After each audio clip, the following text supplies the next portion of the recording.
Évangile de Jésus-Christ selon saint Jean. Comme la Pâque juive était proche, Jésus monta à Jérusalem.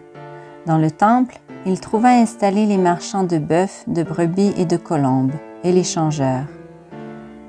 Il fit un fouet avec ses cordes et les chassa tous du temple, ainsi que les brebis et les bœufs. Il jeta par terre la monnaie des changeurs, renversa leur comptoir.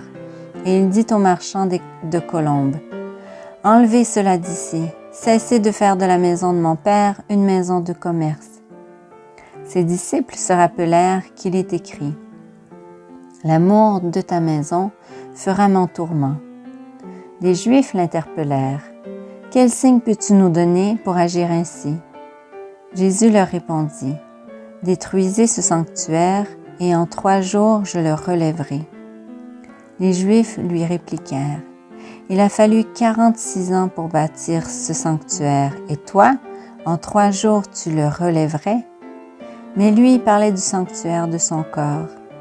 Aussi, quand il se réveilla d'entre les morts, ses disciples se rappelèrent qu'il avait dit cela. Ils crurent à l'Écriture et à la parole que Jésus avait dite.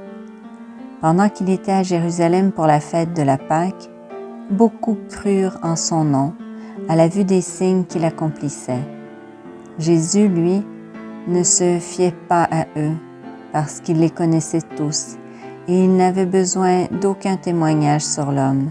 Lui-même, en effet, connaissait ce qu'il y a dans l'homme.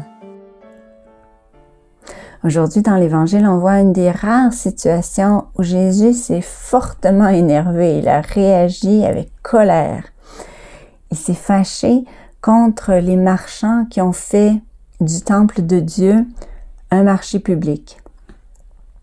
Jésus dit aux marchands, « Détruisez ce temple et en 3 jours je le relèverai. » En fait, c'est du temple de son propre corps dont il parlait.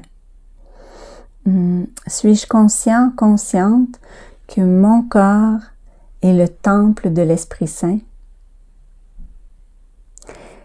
Imaginons-nous aujourd'hui Jésus qui vient nous visiter notre temple. De quoi serait-il bouleversé? Qu'est-ce qu'il fâcherait? Qu'est-ce qu'il mettrait dehors? Profitons du carême pour faire du ménage dans notre cœur, dans nos vies.